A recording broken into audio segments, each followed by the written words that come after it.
menjaga loyalitas karyawan dan potensi pengaruh pengembangan karyawan bagi perusahaan, setidaknya ada beberapa langkah yang bisa kita ambil. Setidaknya ada, termasuk perusahaan perlu menciptakan lingkungan kerja yang positif, memberikan kesempatan pengembangan karir, memberikan pengakuan dan penghargaan, serta membangun komunikasi yang terbuka dan efektif. Selain itu, penting untuk memberikan kompensasi yang adil, baik berupa gaji maupun kenaikan pangkat, serta menawarkan keseimbangan kehidupan kerja dan memberikan jalur karir yang jelas. Adapun detail tentang beberapa cara tadi adalah yang pertama, ciptakan lingkungan kerja yang positif.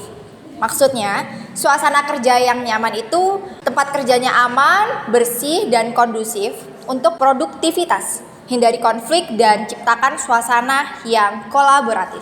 Selanjutnya ada bangun hubungan yang baik. Misalnya adakan kegiatan sosial, acara tim, atau kegiatan di luar pekerjaan untuk mempererat hubungan antar karyawan dengan manajemen. Kemudian ada juga fleksibilitas. Maksudnya, pertimbangkan opsi kerja jarak jauh atau waktu kerja yang fleksibel untuk meningkatkan keseimbangan kehidupan kerja. Yang kedua, berikan kesempatan pengembangan karir. Seperti contohnya, sediakan program pelatihan seminar atau workshop untuk meningkatkan keterampilan karyawan. Dan mentoring, fasilitasi hubungan mentor-mentor untuk membantu karyawan belajar dan berkembang. Dan juga promosi jalur karir, tawarkan jalur karir yang jelas dan berikan kesempatan promosi untuk memotivasi karyawan. Adapun yang ketiga, apresiasi dan penghargaan. Seperti pengakuan, berikan pengakuan atas pencapaian karyawan baik secara individu maupun tim. Dan ada juga penghargaan, berikan bonus, hadiah atau penghargaan lain yang sesuai dengan kinerja karyawan. Dan feedback, berikan umpan balik yang konstruktif secara teratur untuk membantu karyawan berkembang. Komunikasi yang efektif. Yang pertama, memberikan informasi penting dan kebijakan perusahaan secara terbuka dan jelas. Yang kedua, mendorong karyawan untuk memberikan masukan dan saran. Yang ketiga, pastikan karyawan memiliki akses penting untuk berkomunikasi kepada atasan dan manajemen. Yang kelima, kompensasi dan manfaat. Yang pertama, pastikan gaji bonus dan tunjangan lain yang diberikan sepadan dengan kontribusi karyawan. Yang kedua, manfaat. Tawarkan manfaat seperti asuransi kesehatan, tunjangan pendidikan, atau fasilitas lainnya yang mendukung kesejahteraan karyawan. Yang keenam, dukung work-life balance, fleksibilitas. Berikan opsi kerja yang fleksibel seperti jam kerja yang dapat diatur oleh opsi kerja dari rumah jika memungkinkan. Cuti, sediakan kebijakan cuti yang mendukung karyawan untuk menjaga keseimbangan kehidupan pribadi dan pekerjaan. Yang ketujuh, libatkan karyawan. Partisipasi, libatkan karyawan dalam pengambilan keputusan yang relevan dengan pekerjaan mereka. Ide dan masukan. Dorong karyawan untuk memberikan ide dan masukan untuk perbaikan perusahaan.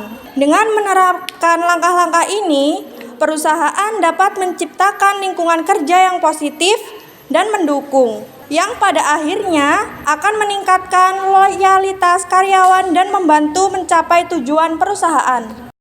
Pengembangan karyawan memiliki pengaruh positif dan signifikan terhadap kinerja karyawan.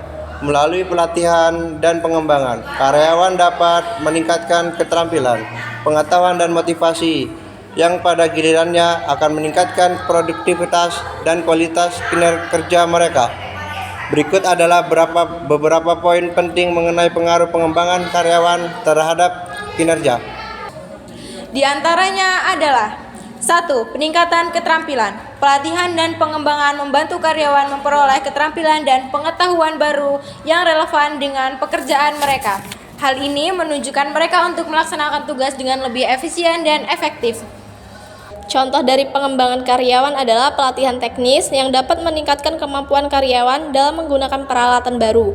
Sementara pelatihan soft skill dapat meningkatkan kemampuan komunikasi dan kerja tim. 2. Peningkatan motivasi dan kepuasan kerja. Pengembangan karyawan menunjukkan bahwa perusahaan peduli pada pertumbuhan dan perkembangan mereka yang dapat motivasi dan kepuasan kerja.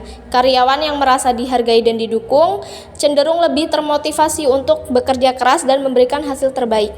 Pengembangan karir juga dapat meningkatkan kepuasan kerja karena karyawan merasa memiliki kesempatan untuk naik jabatan dan mencapai karir mereka. Selanjutnya, contoh lagi yang ketiga dapat membantu peningkatan produktivitas dan efisiensi. Yang pertama, karyawan yang terlatih dan termotivasi cenderung lebih produktif dan efisien dalam bekerja. Dan yang kedua, mereka dapat menyelesaikan tugas dengan lebih cepat dan akurat, serta dapat mengatasi masalah dengan lebih baik. Dan yang terakhir, peningkatan produktivitas dan efisiensi ini pada akhirnya akan berkontribusi pada pencapaian tujuan organisasi. Dan keempat, peningkatan kualitas produk dan layanan. Pengembangan karyawan dapat meningkatkan kualitas produk dan layanan yang dihasilkan oleh perusahaan. Lalu yang kedua, karyawan yang memiliki keterampilan dan pengetahuan yang lebih baik cenderung menghasilkan produk atau layanan yang lebih berkualitas. Dan yang terakhir, hal ini dapat meningkatkan kepuasan dengan pelanggan dan daya saing perusahaan. Dan yang terakhir, kelima, penyesuaian terhadap perubahan. Perkembangan teknologi dan perubahan pasar menuntut karyawan untuk terus belajar dan beradaptasi. Program pengembangan karyawan membantu karyawan untuk menyesuaikan diri dengan perubahan tersebut dan tetap relevan dengan tuntutan pekerjaan. Hal ini penting untuk menjaga daya saing perusahaan dalam jangka panjang.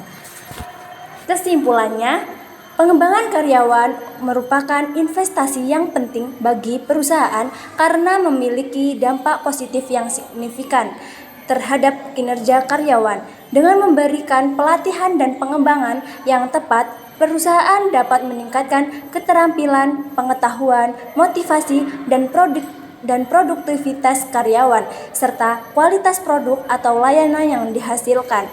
Hal ini pada akhirnya akan berkontribusi pada pencapaian tujuan organisasi dan berkelanjutan perusahaan.